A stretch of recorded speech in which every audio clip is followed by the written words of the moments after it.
धनु राशि सप्तम बृहस्पति एवं सेपटे चतुर्थ शनि किसी मात्रा अशुभ कले बृहस्पति आपंकर फाइनान्शियल पोजिशन टाक ठीक ठाक रखिए।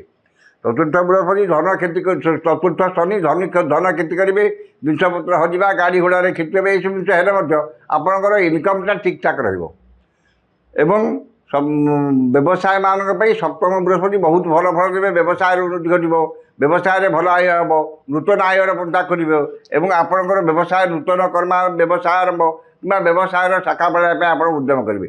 व्यवसायी माने जो मान धनु लग्न व्यवसाय व्यक्ति माने निश्चित भाव में व्यवसाय उन्नति करेंगे और व्यवसाय रोजगार भल हम और आयर नूतन मार्ग खोल।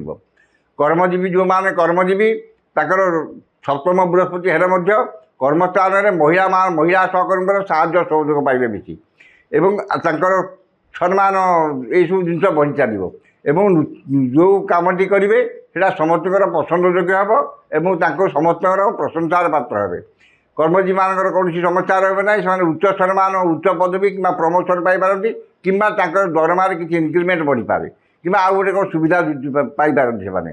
वैवाहिक आशायी मानकर वैवाहिक कर्म संपन्न हो एवं जो मैंने प्रेम संपर्क अच्छा से प्रेम सफलता पाइबे और संपर्क आहरी निबिड़ हम। शिक्षार्थी माने उच्च शिक्षा पाइबा जो उद्यम कर ये समय भितर हो जहाँ पढ़ते से ठीक ठाक रेजल्ट पाइला बेलू ठीक रेजल्ट आसिक पहुँच। गृहिणी मानकर अत्यधिक शुभफल पाइबे। गृहिणी मान कथा को स्वामी शाशु शशुर जा दियर देढ़शुर समस्ते जितेक सबनित थे समस्ते आपन को प्रशंसा करेंगे और आपणकर हाथ को चाह रही आप जो कमटी करें पसंदयोग्य हम और आपन को समस्ते सम्मान परिवार आपंकर ओजन बढ़ी सम्मान बढ़ी आपंकर। गृहिणी मैंने अत्यधिक शुभफल पाइबे।